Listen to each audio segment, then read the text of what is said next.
Cinema മേഖലയിലെ ലൈംഗിക പീഡന പരാതികൾ അന്വേഷണ സംഘത്തിന് മുന്നിലേക്ക് വരുമ്പോൾ ആരൊക്കെ കുടുങ്ങും? ഈ ഒരൊറ്റ ദിവസം മാത്രം പോലീസിന് ലഭിച്ചത് 11 പേർക്കെതിരായ പരാതികളാണ്. നടനും MLA-യുമായ മുകേഷ്, ജയസൂര്യ, മണിയൻ പിള്ള രാജു, ഇടവേള ബാബു എന്നിവരിൽ മാത്രം ഒതുങ്ങുന്നതല്ല ആ പട്ടിക. സംവിധായകരായ VK പ്രകാശും ശ്രീകുമാർ മേനോനുമാണ് വേട്ടക്കാരിലെ പുതിയ മുഖങ്ങൾ. ഉത്തരം മുട്ടിയപ്പോൾ കൂട്ടരാജിവെച്ച് കൈയൊഴിയാൻ ശ്രമിച്ച അമ്മയിലെ താരങ്ങളും വില്ലന്മാരുടെ പട്ടികയിലേക്ക് വരുമോ? സിനിമയിലെ ലൈംഗിക അതിക്രമ പരാതികൾ അന്വേഷിക്കാൻ കൂടുതൽ വനിതാ ഉദ്യോഗസ്ഥരെ കൂടി പ്രത്യേക സംഘത്തിലേക്ക് നിയമിക്കുമ്പോൾ നിഷ്പക്ഷ അന്വേഷണം പ്രതീക്ഷിക്കാമോ? വിശദമായി പരിശോധിക്കുകയാണ് പോലീസ് പട്രോൾ. സ്വാഗതം.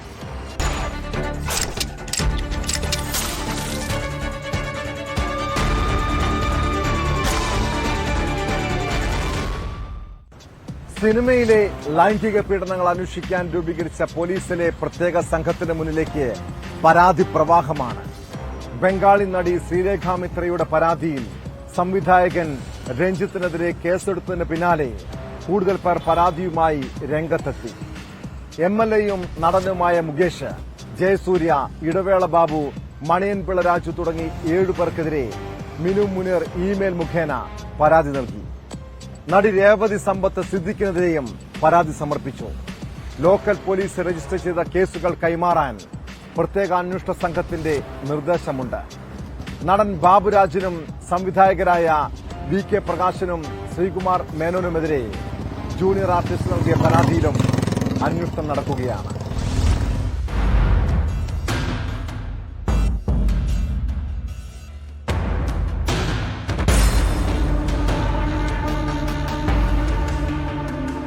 ജയസൂര്യ, മുകേഷ്, ഇടവേള ബാബു, മണിയൻ പിള്ള രാജു ഉൾപ്പെടെയുള്ള 7 പേർക്കെതിരെയാണ് നടി മിനു മുനീർ പരാതി നൽകിയത്. ഹേമ കമ്മിറ്റി റിപ്പോർട്ടിലെ ആരോപണങ്ങൾ അന്വേഷിക്കാൻ രൂപീകരിച്ച പ്രത്യേക അന്വേഷണ സംഘത്തിന് ഇമെയിൽ മുഖേനയാണ് പരാതി സമർപ്പിച്ചിരിക്കുന്നത്. നടന്മാർക്ക് പുറമെ പ്രൊഡക്ഷൻ കൺട്രോളർമാരായ നോബിൾ, വിച്ചു, ലോയേഴ്സ് കോൺഗ്രസ് സംസ്ഥാന പ്രസിഡന്റും പ്രൊഡ്യൂസറുമായ അഡ്വക്കേറ്റ് VS ചന്ദ്രശേഖരൻ എന്നിവർക്കെതിരെയും പരാതിയുണ്ട്.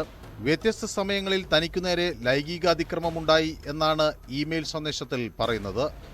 അതിനിടെ ലൈംഗിക പീഡനാരോപണം ഉന്നയിച്ച നടി മിനു മുനീറിനെതിരെ മുകേഷ് രംഗത്തെത്തി. ആരോപണത്തിൽ യാതൊരു കഴമ്പുമില്ലെന്നും ബ്ലാക്ക്മെയിൽ ചെയ്യുകയായിരുന്നുവെന്നും നടൻ മുകേഷ് വാർത്താക്കുറിപ്പിൽ വ്യക്തമാക്കി. 2009-ൽ മിനു കുര്യൻ എന്നു പേരുള്ള സ്ത്രീ തന്റെ വീട്ടിൽ വന്നിരുന്നു. അവസരങ്ങൾക്കായി സഹായിക്കണം എന്ന് ആവശ്യപ്പെട്ടു. ശ്രമിക്കാം എന്ന് മറുപടി നൽകിയിരുന്നു. പിന്നീട് തന്റെ നല്ല പെരുമാറ്റത്തെ അഭിനന്ദിച്ച് മിനു സന്ദേശം അയക്കുകയായിരുന്നു. ഒരനിഷ്ടവും അവർ പ്രകടിപ്പിച്ചില്ല. 2022-ലാണ് പിന്നീട് അവർ വീണ്ടും എത്തിയത്. മിനു മുനീർ എന്ന പേരിലാണ് അന്ന് പരിചയപ്പെടുത്തിയത്. ഇതിനുശേഷമാണ് സാമ്പത്തിക സഹായം തേടിയത്. പണം ചോദിച്ച് ഭീഷണിപ്പെടുത്തിയതായും മുകേഷ് ആരോപിച്ചു. എന്നാൽ ഈ ആരോപണങ്ങൾ തെളിയിക്കാൻ മുകേഷിനെ നടി മിനു മുനീർ വെല്ലുവിളിച്ചു. ഇതെല്ലാം കല്ലുവച്ച നുണകളാണ്. അതുപോലെ തന്നെ 2022 ഞാൻ അദ്ദേഹത്തെ ബ്ലാക്ക്മെയിൽ ചെയ്തു എന്ന് അദ്ദേഹം പറയുന്നു. അദ്ദേഹം ഒരു MLA ആണെങ്കിൽ ഒരു സ്ത്രീ ബ്ലാക്ക്മെയിൽ ചെയ്ത എന്തുകൊണ്ട് അദ്ദേഹം കേസ് കൊടുത്തില്ല? അദ്ദേഹത്തിന് തെളിവുണ്ടെന്നാണ് പറയുന്നത്. ഈ തെളിവുകളൊക്കെ മതിയല്ലോ എന്നെ അറസ്റ്റ് ചെയ്യാൻ. 2 വർഷമായിട്ട് എന്തുകൊണ്ട് അദ്ദേഹം ഇതിനെക്കുറിച്ച് ഒരു കേസ് എടുക്കുകയോ ആരോടും പറയാത്ത എന്താണ്? ഇന്ന് ഞാനൊരു സത്യാവസ്ഥ കാര്യം തുറന്ന് പറഞ്ഞപ്പോൾ അതിന് ബദലായിട്ട് ഇപ്പോഴാണ് ഇതൊക്കെ ഉന്നയിക്കുന്നത്. അപ്പോൾ ഇതെല്ലാം അദ്ദേഹം ഇന്ന് ഉന്നയിച്ച എല്ലാ കാര്യങ്ങളും പച്ചക്കള്ളമാണ്. ഞാൻ അദ്ദേഹത്തിന് 2009 ഞാൻ വാട്സപ്പ് ചെയ്തിട്ടില്ല, കാരണം 2009 വാട്സപ്പ് ഇല്ലായിരുന്നു. അതേസമയം മിനു മുനീറിന്റെ ആരോപണങ്ങൾ നിഷേധിച്ച് കോൺഗ്രസ് നേതാവ് അഡ്വക്കേറ്റ് ചന്ദ്രശേഖരൻ രംഗത്തെത്തി. മിനു തന്റെ അയൽവാസിയായിരുന്നു. ലൊക്കേഷൻ കാണിക്കാൻ കൊണ്ടുപോയിട്ടില്ല. സിനിമയിൽ താനൊരു വേഷം ചെയ്തു. ആ സിനിമയിൽ നിന്ന് മിനുവിനെ മാറ്റിയത് താൻ കാരണമാണ് എന്നവർ തെറ്റിദ്ധരിച്ചു. ആരോപണത്തിനു പിന്നിൽ രാഷ്ട്രീയമാണെന്നും നിയമപരമായി മുന്നോട്ടു പോകുമെന്നും ചന്ദ്രശേഖരൻ പറഞ്ഞു. ഞാൻ ചോദിക്കുന്നത്, ഞാൻ എങ്ങനെയാണ് ഒരു ലൊക്കേഷൻ കാണിക്കാൻ പോവാൻ? What is my right? ഞാൻ അതിനകത്തൊരു പ്രൊഡ്യൂസറല്ല, ഞാൻ ഡയറക്ടറല്ല, ആർട്ട് ഡയറക്ടറല്ല, പ്രൊഡക്ഷൻ കൺട്രോളറല്ല. സിനിമയുമായിട്ട് ഞാൻ ആക്ട് ചെയ്തു എന്നല്ലാതെ ഒരു ആക്ടർക്ക് ഒരിക്കലും ലൊക്കേഷൻ കാണിക്കാൻ കൊണ്ടുപോകേണ്ട കാര്യമുണ്ട്. ഞാൻ അതിനകത്ത് അവരെ കൊണ്ടുപോയിട്ടില്ല. അവർ ഒരുമിച്ച് ജീവിതത്തിൽ ഞാൻ അവരുമായിട്ട് കാറിൽ യാത്ര ചെയ്തിട്ടില്ല. അപ്പോൾ ഇന്ന് ചിലപ്പോൾ എന്തെങ്കിലും ഒരു കിട്ടുന്ന അജണ്ടയുടെ ഭാഗമായിട്ട് വരാം, അല്ലെങ്കിൽ ഇതിന്റെ പുറകിൽ ആരെങ്കിലും ഇൻവെസ്റ്റിഗേറ്റ് ചെയ്തിട്ടുണ്ടാവാം. ഞാൻ പറഞ്ഞ ഈ കാര്യം വെച്ചുകൊണ്ട് അവർ എനിക്കെതിരെ പരാതി കൊടുത്താൽ ആ പരാതി നിയമപരമായി തന്നെ എനിക്ക് നേരിട്ടല്ലേ പറ്റുള്ളൂ. ഞാൻ ഈ പറഞ്ഞ കാര്യങ്ങളൊക്കെ എനിക്ക് പ്രൂവ് ചെയ്യണ്ടേ. അതേസമയം സംവിധായകൻ രഞ്ജിത്തിനെതിരെ നൽകിയ പരാതിയിൽ ബംഗാളി നടി ശ്രീലേഖ മിത്രയുടെ മൊഴി പ്രത്യേക അന്വേഷണ സംഘം രേഖപ്പെടുത്തും. വീഡിയോ കോൾ വഴിയായിട്ടായിരിക്കും ആദ്യം മൊഴിയെടുക്കുക. അതിനുശേഷം മജിസ്ട്രേറ്റിന് അപേക്ഷ നൽകും.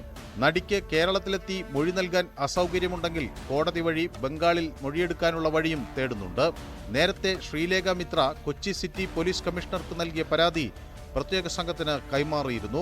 നടൻ ബാബുരാജിനും സംവിധായകൻ ശ്രീകുമാർ മേനോനുമെതിരെ ജൂനിയർ ആർട്ടിസ്റ്റ് നൽകിയ പരാതിയിലും അന്വേഷണം നടക്കുന്നുണ്ട്. തിരുവനന്തപുരത്ത് യോഗം ചേർന്ന പ്രത്യേക അന്വേഷണ സംഘം ലോക്കൽ പോലീസ് രജിസ്റ്റർ ചെയ്ത കേസുകൾ കൈമാറാൻ നിർദ്ദേശം നൽകിയിട്ടുണ്ട്. വനിതാ IPS ഉദ്യോഗസ്ഥരാണ് അന്വേഷണത്തിന് മേൽനോട്ടം വഹിക്കുക. കേസെടുത്ത സാഹചര്യത്തിൽ രഞ്ജിത്ത് മുൻകൂർ ജാമ്യത്തിന് നീക്കം ആരംഭിച്ചു. രഞ്ജിത്തിനോട് ഫെഫ്ക വിശദീകരണം തേടിയിട്ടുണ്ട്.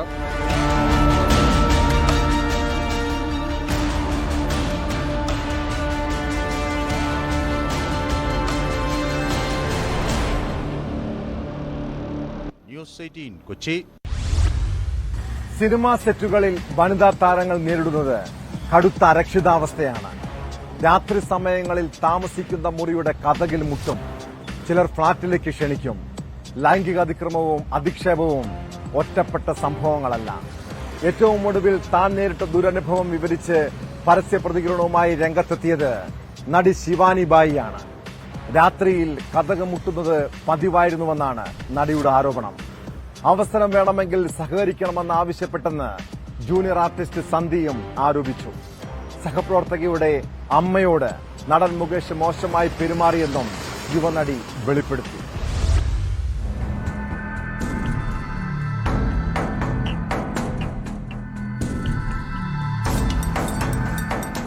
സിനിമാ സെറ്റിലെ മോശം അനുഭവം നടി ശിവാനി ബായ് ന്യൂസ് 18നോടാണ് പങ്കുവച്ചത്.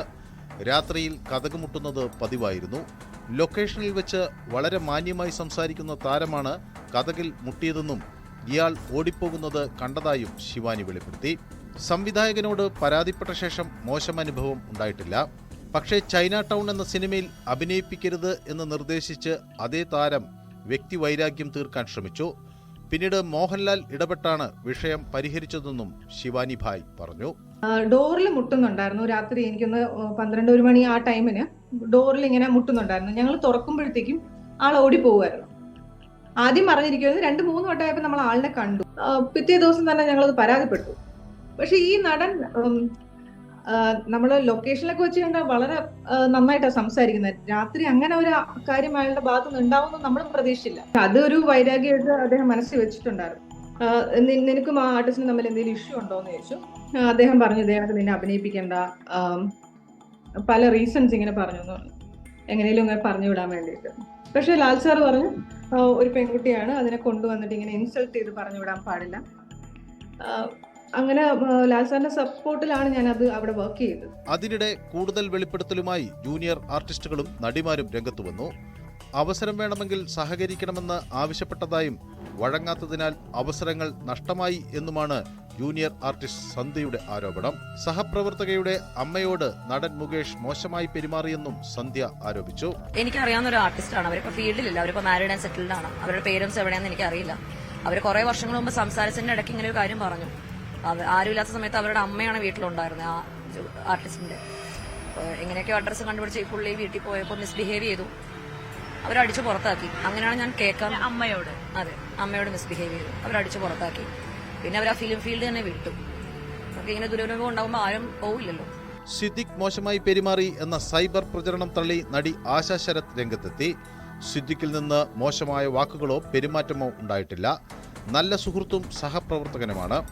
കലക്കുവെള്ളത്തിൽ മീൻ പിടിക്കാൻ ശ്രമിക്കുന്നവരെ തിരിച്ചറിയണമെന്നും ആശാ ശരത് പറഞ്ഞു. ഹേമ കമ്മിറ്റി റിപ്പോർട്ടിലെ തെളിവുകളുടെ അടിസ്ഥാനത്തിൽ നേരത്തെ തന്നെ കേസുകൾ എടുക്കണമായിരുന്നുവെന്ന് മുൻ DGP TP സെൻകുമാർ പറഞ്ഞു.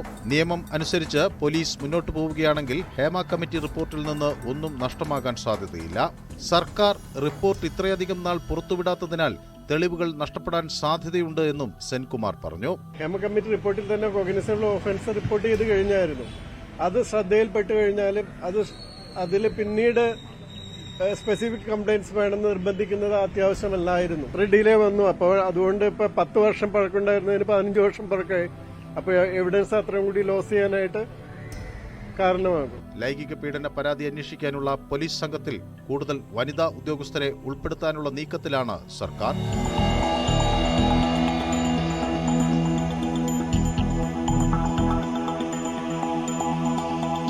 ന്യൂസ് 18 തിരുവനന്തപുരം. പഞ്ച് ഡയലോഗും മാധ്യമങ്ങൾക്ക് നേരെ കയ്യേറ്റവും നടത്തിയാൽ സിനിമയിലെ പോലെ നല്ല കയ്യടി കിട്ടുമെന്നാണ് സുരേഷ് ഗോപി ഇപ്പോഴും കരുതുന്നത്. മിസ്റ്റർ സുരേഷ് ഗോപി, താങ്കൾ ആ പഴയ ഭരത്ചന്ദ്രന്റെ കുപ്പായം അഴിച്ചുവെക്ക്. ഇപ്പോൾ താങ്കൾ വെറും നടൻ മാത്രമല്ല, ഈ രാജ്യത്തെ ഒരു മന്ത്രിയാണ്. ഒരു മന്ത്രിയുടെ ഭാഗത്തുനിന്ന് ഉണ്ടാകേണ്ട പെരുമാറ്റമല്ല സുരേഷ് ഗോപി മാധ്യമപ്രവർത്തകരോട് കാട്ടിയത്. മുകേഷിന്റെ രാജി ആവശ്യത്തിൽ ബിജെപിയിലെ ഭിന്നതയെക്കുറിച്ച് ചോദിച്ചപ്പോൾ താരം മാധ്യമപ്രവർത്തകരെ കയ്യേറ്റം ചെയ്യുകയായിരുന്നു. സംഭവത്തിൽ സുരേഷ് ഗോപിക്കെതിരെ കേസെടുക്കണമെന്നാവശ്യപ്പെട്ട് കോൺഗ്രസ് നേതാവ് അനിൽ അക്കര തൃശൂർ സിറ്റി പോലീസ് കമ്മീഷണർക്ക് പരാതി നൽകി.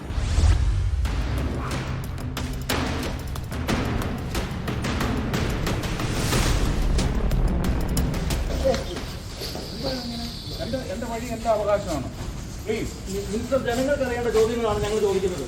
ചലച്ചിത്ര മേഖലയിലെ പ്രശ്നങ്ങളെക്കുറിച്ചുള്ള ചോദ്യങ്ങളോടാണ് കേന്ദ്ര സഹമന്ത്രി സുരേഷ് ഗോപി അസഹിഷ്ണുത കാണിച്ചത്. ചോദ്യം ചോദിച്ച മാധ്യമപ്രവർത്തകരെ സുരേഷ് ഗോപി തള്ളിമാറ്റി. ഉച്ചയോടെ തൃശൂർ രാമനിലയത്തിലായിരുന്നു സംഭവം. എം മുകേഷ് MLA-യുടെ രാജിയാവശ്യത്തിൽ BJP-യിലെ ഭിന്നതയെക്കുറിച്ച് ചോദിച്ചപ്പോഴാണ് സുരേഷ് ഗോപി ക്ഷുഭിതനായത്. എന്റെ വഴി എന്റെ അവകാശമാണ്. ജനങ്ങൾക്ക് അറിയേണ്ട ചോദ്യങ്ങളാണ് ഞങ്ങൾ ചോദിക്കുന്നത്.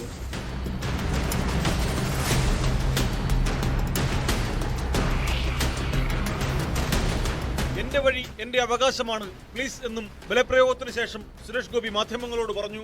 മുകേഷിന്റെ രാജി വിഷയത്തിൽ പാർട്ടി നിലപാട് പറയേണ്ടത് സുരേഷ് ഗോപി അല്ലെന്ന BJP സംസ്ഥാന അധ്യക്ഷന്റെ പ്രസ്താവനയ്ക്ക് ശേഷമായിരുന്നു രോഷപ്രകടനം. മുകേഷിനെതിരെ കോടതി വല്ലതും പറഞ്ഞോ എന്നും നിങ്ങൾ സൃഷ്ടിക്കുന്നതല്ലേ എന്നും നേരത്തെ സുരേഷ് ഗോപി മാധ്യമപ്രവർത്തകരോട് ചോദിച്ചിരുന്നു. കോടതി വല്ലതും പറഞ്ഞോ മുകേഷിന്റെ കാര്യം? കോടതി പറയും. ഈ ആരോപണം വന്ന പശ്ചാത്തലത്തിൽ നിങ്ങൾ സൃഷ്ടിക്കുന്നതല്ലേ, അപ്പൊ മാറി നിൽക്കേണ്ട സാഹചര്യം ഇല്ലാന്ന് കോടതി പറയും. ഞാൻ പറയുന്നത് അതൊന്നും ഇവിടെ പ്രസക്തമല്ല. സംഭവത്തിൽ സുരേഷ് ഗോപിക്കെതിരെ മുൻ MLA അനിലക്കരെ പരാതി നൽകി. തൃശൂർ സിറ്റി പോലീസ് കമ്മീഷണർക്കാണ് അനിലക്കരെ പരാതി നൽകിയത്. മാധ്യമപ്രവർത്തകയോട് അപമര്യാദയായി പെരുമാറിയെന്ന പരാതിയിൽ സുരേഷ് ഗോപിക്കെതിരെ നേരത്തെ കേസെടുത്തിരുന്നു.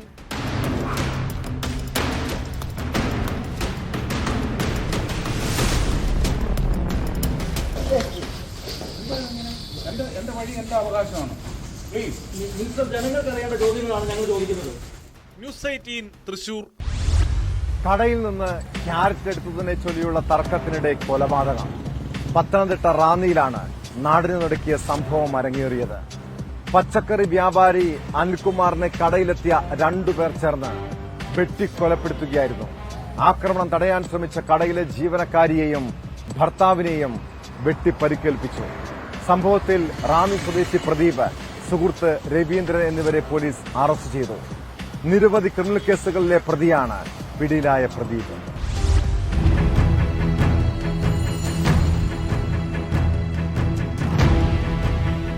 ഇന്നലെ രാത്രി 10 മണിയോടെയാണ് പച്ചക്കറി വ്യാപാരി അനിലിന് വെട്ടേറ്റത്.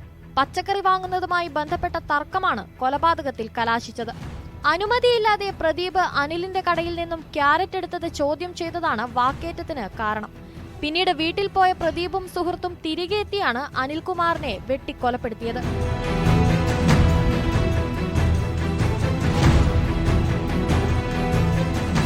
ആക്രമണം തടയുന്നതിനിടെ അനിലിന്റെ ഭാര്യ മഹാലക്ഷ്മിയെയും പ്രതി വെട്ടി പരിക്കേൽപ്പിച്ചു.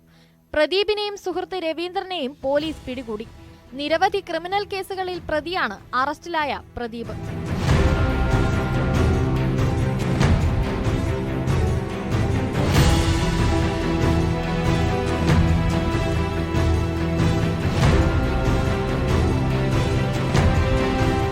ന്യൂസ് 18 പത്തനംതിട്ട.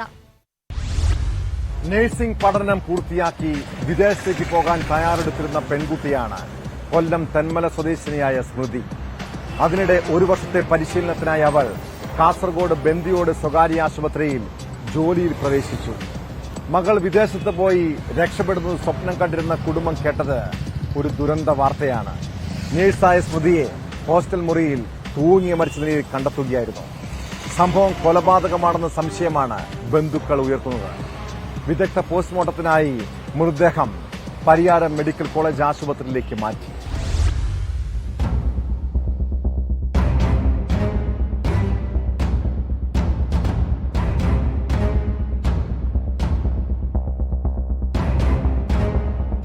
ബന്ദിയോട്ടെ സ്വകാര്യ ആശുപത്രിയിലെ നഴ്സിംഗ് ട്രെയിനിയായ സ്മൃതിയെ ഹോസ്റ്റൽ മുറിയിൽ തിങ്കളാഴ്ച ഉച്ചയ്ക്ക് 1:30 തൂങ്ങി മരിച്ച നിലയിൽ കണ്ടെത്തിയത്. ഞായറാഴ്ച രാത്രിയിലെ ജോലി കഴിഞ്ഞ് തിങ്കളാഴ്ച രാവിലെയാണ് സ്മൃതി ഹോസ്റ്റൽ മുറിയിലെത്തിയത്. ഹോസ്റ്റലിന്റെ 1ാമത്തെ നിലയിലെ മുറിയിൽ സ്റ്റീൽ കൊണ്ടുണ്ടാക്കിയ കട്ടിലിന്റെ മുകളിലത്തെ കമ്പിയിൽ ഷാൾ ഉപയോഗിച്ച് തൂങ്ങിയ നിലയിലായിരുന്നു മൃതദേഹം.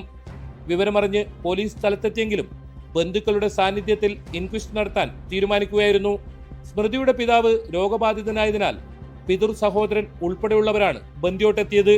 സ്മൃതി തൂങ്ങി മരിച്ചതല്ലെന്നും കൊലപാതകമാണെന്നുമുള്ള സംശയമാണ് ബന്ധുക്കൾ ഉയർത്തുന്നത്. നഴ്സിംഗിന്റെ ട്രെയിനിങ് ആയിട്ട് DMO ഹോസ്പിറ്റലിൽ ട്രെയിനിങ്ങിന്റെ ഭാഗമായി കൊണ്ടുവരികയും ആ കുട്ടി ഒരു സാഹചര്യത്തിൽ മരിക്കപ്പെടുകയും ചെയ്തു. അതുകൊണ്ട് ഇതിൽ ഞങ്ങൾക്ക് സംശയമുള്ളതിനാൽ ഈ സംശയം ദൂരീകരിക്കുന്നതിന് വേണ്ടി നമ്മൾ ഇവിടുത്തെ പോലീസ് മേധാവികൾക്കും മറ്റുള്ള അധികാരപ്പെട്ടവർക്കും വിളിച്ച് കാണിക്കുകയും ചെയ്തു. അതിൻ്റെ അച്ഛൻ, എൻ്റെ അനിയൻ, അത് സുഖമില്ലാത്ത ആളാണ്, അദ്ദേഹമാണ് എന്നെ വിളിച്ച് പറയുന്നത്. ഞങ്ങൾ അവിടുന്ന് ഒരു വണ്ടി എടുത്ത് ഞങ്ങളുടെ ബന്ധുക്കളുമായിട്ട് നേരെ ഇവിടെ വന്നു. ഇന്നലെ ഞായറാഴ്ച വിളിച്ചപ്പോൾ കുട്ടി എടുത്തില്ല. ഇന്നലെ അവർ ക്ഷേത്രത്തിൽ കണ്ട് പോയപ്പോഴാണ് വിളിച്ച് ഞങ്ങൾ ക്ഷേത്രത്തിൽ പോകുകയാണെന്ന് പറഞ്ഞ് വിളിച്ചപ്പോൾ മൊബൈൽ എടുക്കുന്നില്ല. അങ്ങനെ ഇവിടുത്തെ മറ്റതിൻ്റെ കൂടെയുള്ളൊരു കുട്ടിയെ വിളിച്ചിട്ട് മൊബൈൽ എടുക്കുന്നില്ല. അങ്ങനെ ഒരു ഡോക്ടറെ വിളിച്ചപ്പോൾ ഡോക്ടർ അത് തത്സമയം ഇവിടെ ഇല്ലായിരുന്നു. അദ്ദേഹം മറ്റൊരു ഡോക്ടറെ പേര് നിർദ്ദേശിക്കും. ആദ്യം വിളിച്ച് അപ്പോഴത്തെ സമയമായിട്ട് 10-12 മണിയായി. അങ്ങനെ അന്വേഷിച്ച് വന്നപ്പോൾ അവർ ആ ഡോക്ടറെ വിളിച്ച് പറഞ്ഞത് നിങ്ങൾ എത്രയും പെട്ടെന്ന് ഇവിടെ വരെ വരണം എന്നാണ് പറഞ്ഞത്. ആശുപത്രിയിലെത്തിയ രോഗിക്ക് ആന്റിബയോട്ടിക്കിന് പകരം സ്മൃതി പനിയുടെ ഇഞ്ചക്ഷൻ നൽകിയിരുന്നതായി ആശുപത്രി അധികൃതർ പറയുന്നു. ഇക്കാര്യം ഡോക്ടർ സ്മൃതിയോട് ചോദിച്ചിരുന്നു. ഇതിന്റെ വിഷമത്തിലായിരുന്നു സ്മൃതിയെന്ന് ആശുപത്രി അധികൃതർ പറയുന്നു.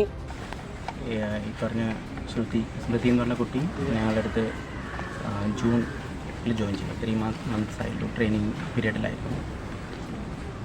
അപ്പോൾ ഇന്നലെ കുട്ടിക്ക് ചെറിയ മാനസിക ഒരു വിഷമം ഉണ്ടായിരുന്നു, അത് നമുക്കറിയാം. അപ്പോൾ ഈ കാര്യങ്ങളൊക്കെ ഞങ്ങൾ പെങ്ങളോട് ധരിപ്പിച്ചതാണ്. 12 മണി മുതൽ കുട്ടിയുടെ സിസ്റ്റർ ഞങ്ങളെ വിളിക്കുന്നുണ്ട്. അവിടെ ഇങ്ങനെ പറയുന്നുണ്ട്, വിഷയുടെ കാര്യം പറയുന്നുണ്ട്, വിഷമത്തിലാണ്. അത് വിളിച്ച് അഡ്രസ്സ് ചെയ്തതാണ്. അത് കഴിഞ്ഞ ശേഷം ഒരു മണിക്കൂറിന് ശേഷമാണ് ഇതുപോലെ കുട്ടി വാതിൽ തുറക്കുന്നില്ല എന്ന് പറഞ്ഞ് റിസപ്ഷനിൽ നിന്ന് കോൾ വന്നിട്ട് നമ്മൾ വന്ന് കുട്ടി മരിച്ച നിലയിൽ ഞങ്ങൾ കാണുന്നത്. അനുജത്തി സ്വയം ജീവനൊടുക്കിയതല്ലെന്നും ഒരിക്കലും അങ്ങനെ ചെയ്യില്ലെന്നും മരണം കൊലപാതകമാണെന്നുമാണ് സ്മൃതിയുടെ സഹോദരിയും ബംഗളൂരുവിലെ നഴ്സായ ശ്രുതിയുടെ വെളിപ്പെടുത്തൽ. 3 വർഷത്തെ നഴ്സിംഗ് പഠനം കഴിഞ്ഞാണ് ട്രെയിനിങ്ങിന്റെ ഭാഗമായി സ്മൃതി ബന്ദിയോട്ടെ ആശുപത്രിയിൽ ചേർന്നതെന്നും ശ്രുതി പറഞ്ഞു. ബന്ധുക്കൾ മരണത്തിൽ സംശയം പ്രകടിപ്പിച്ചതിനാൽ മൃതദേഹം വിദഗ്ധ പോസ്റ്റ്മോർട്ടത്തിനായി പരിയാരം മെഡിക്കൽ കോളേജ് ആശുപത്രിയിലേക്ക് മാറ്റി. പോസ്റ്റ്മോർട്ടം റിപ്പോർട്ട് ലഭിച്ചാലുടൻ മറ്റ് നടപടികളിലേക്ക് കടക്കുമെന്ന് കുമ്പള പോലീസ് അറിയിച്ചു. കൊല്ലം തെന്മല ഉരുക്കുളം സ്മൃതി ഭവനിൽ കോമളരാജൻ ഷാനി ദമ്പതികളുടെ മകളാണ് സ്മൃതി.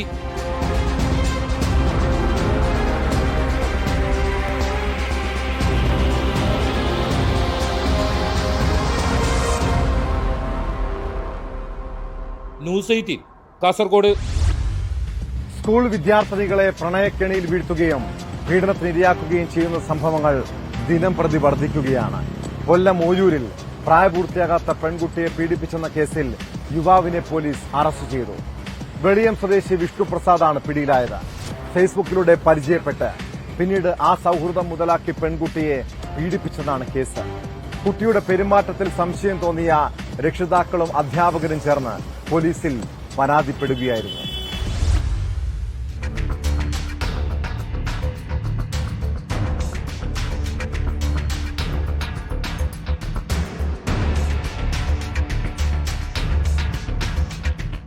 ഫേസ്ബുക്കിലൂടെയും പിന്നീട് നേരിട്ട് കണ്ടും ഉടലെടുത്ത സൗഹൃദമാണ് ഒടുവിൽ പീഡനത്തിൽ കലാശിച്ചത്.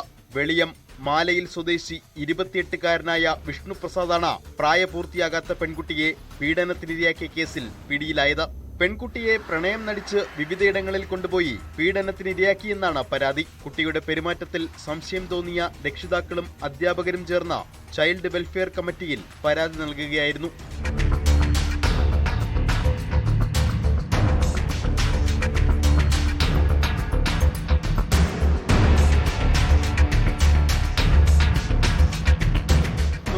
നടത്തിയ കൗൺസിലിംഗിലാണ് കുട്ടി പീഡന വിവരം വെളിപ്പെടുത്തിയത്. പൂയപ്പള്ളി SHO ബിജു, SIമാരായ രജനീഷ്, രാജേഷ്, CPO അൻവർ എന്നിവരടങ്ങുന്ന സംഘമാണ് പ്രതിയെ അറസ്റ്റ് ചെയ്തത്. കോടതിയിൽ ഹാജരാക്കിയ പ്രതിയെ റിമാൻഡ് ചെയ്തു.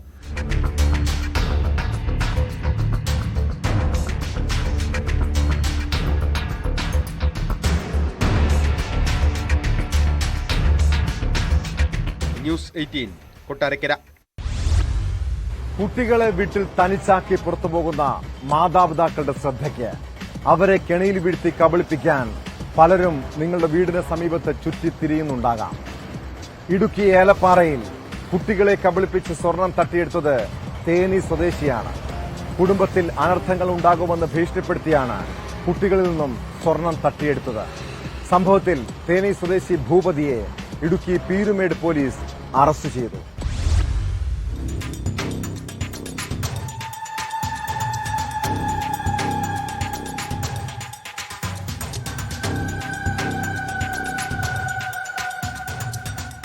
ഏലപ്പാറ കോഴിക്കാനം 1-ാം ഡിവിഷനിൽ കഴിഞ്ഞ ദിവസമാണ് കേസിനാസ്പദമായ സംഭവം. മാതാപിതാക്കൾ പുറത്തുപോയ സമയം വീട്ടിലുണ്ടായിരുന്ന 2 കുട്ടികളെ കബളിപ്പിച്ചാണ് തമിഴ്നാട് പെരിയകുളം സ്വദേശി ഭൂപതി മൂക്കൂത്തി അടക്കം ആഭരണങ്ങൾ കൈവശപ്പെടുത്തിയത്.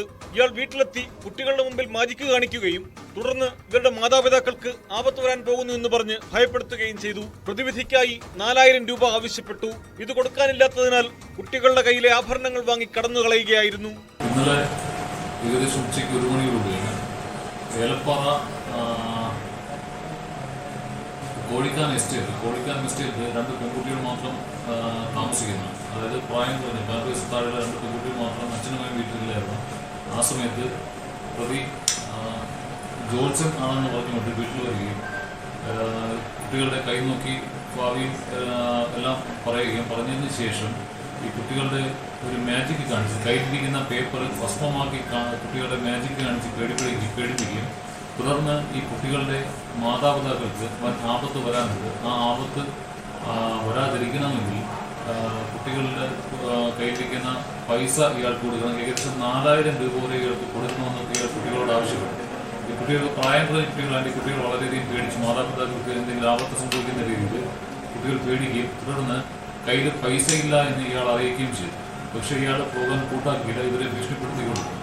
തുടർന്ന് ഈ കുട്ടികൾ കയ്യിലുണ്ടായി പൈസ ഇല്ലാത്തതിനാൽ കയ്യിലുണ്ടായി കുട്ടിയുടെ മൂക്കിലിട്ടിരുന്ന മൂക്കുത്തി സ്വർണ്ണത്തിലുണ്ടാക്കിയ മൂക്കുത്തി ഇയാൾ ഊരി കൊടുക്കുകയും അങ്ങനെ ഇയാൾ മൂക്കുത്തി കൊണ്ട് അവിടെ നിന്ന് രക്ഷപ്പെടുകയുണ്ടായി. മാതാപിതാക്കൾ വീട്ടിലെത്തിയപ്പോൾ കുട്ടികൾ സംഭവം പറഞ്ഞു. തുടർന്ന് നാട്ടുകാർ ചേർന്ന് നടത്തിയ തെരച്ചിലിലാണ് വഴിയിൽ നിന്ന് ഭൂപതിയെ പിടികൂടിയത്. വിവരമറിഞ്ഞ് പീരുമേട് പോലീസ് സ്ഥലത്തെത്തി പ്രതിയെ കസ്റ്റഡിയിലെടുക്കുകയായിരുന്നു. കോടതിയിൽ ഹാജരാക്കിയ പ്രതിയെ റിമാൻഡ് ചെയ്തു.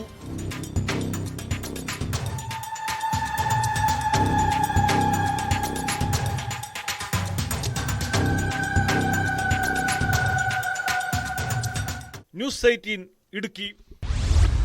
ബാങ്ക് ഓഫ് മഹാരാഷ്ട്ര വടകര ശാഖയിൽ നടന്ന വൻ തട്ടിപ്പിൽ ക്രൈംബ്രാഞ്ച് അന്വേഷണം തുടരുകയാണ്. ബാങ്കിലെ മുൻ മാനേജറായ പ്രതി മധ ജയകുമാറിനെ വടകരയിൽ താമസ സ്ഥലങ്ങളിൽ തെളിവെടുപ്പിനെത്തിച്ചു. പ്രതി വാടകയ്ക്ക് താമസിച്ച വീട്ടിലും ബാങ്കിന് സമീപമുള്ള ടൂറിസ്റ്റ് ഹോം, പ്രതി സ്ഥിരമായി പോകാറുള്ള കടകൾ എന്നിവിടങ്ങളിലുമാണ് തെളിവെടുപ്പ് നടത്തിയത്. 26 കിലോയിലധികം സ്വർണം നഷ്ടമായെങ്കിലും അതിൽ വളരെ കുറച്ചു മാത്രമേ തെളിവെടുപ്പിൽ കണ്ടെത്താനായിട്ടുള്ളൂ.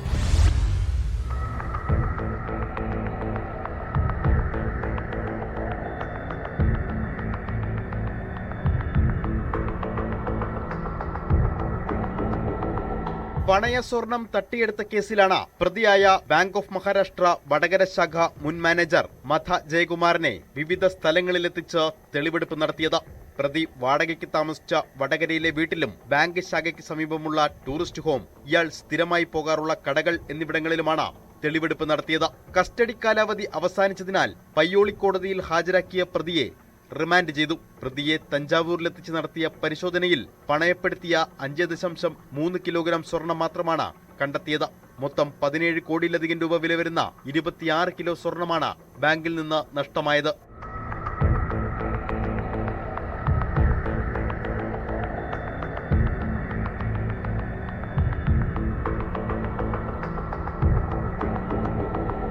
ശനി, ഞായർ ദിവസങ്ങളിൽ മുഴുവൻ സമയവും അന്വേഷണ സംഘം പ്രതിയെ ചോദ്യം ചെയ്തിരുന്നു. ചോദ്യം ചെയ്യലിൽ നിർണായക വിവരങ്ങൾ ലഭിച്ചതായാണ് വിവരം. പ്രതിയെ വീണ്ടും കസ്റ്റഡിയിൽ വാങ്ങാൻ Vadakara judicial first class magistrate കോടതിയിൽ അന്വേഷണ സംഘം വ്യാഴാഴ്ച അപേക്ഷ നൽകും.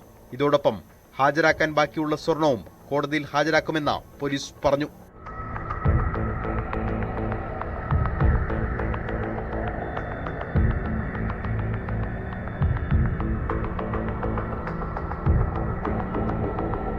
ന്യൂസ് 18 വടകര.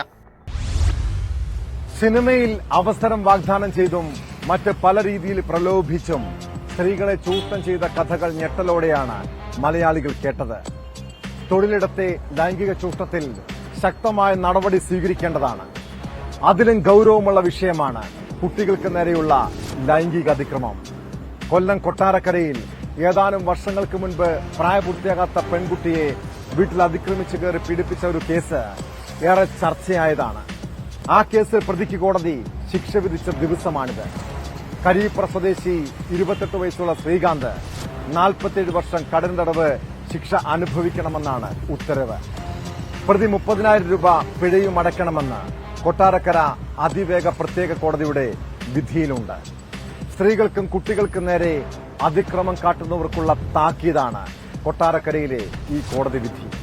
ഇതോടെ ഇന്നത്തെ പോലീസ് പട്രോൾ പൂർണ്ണമാകുന്നു. നമസ്കാരം.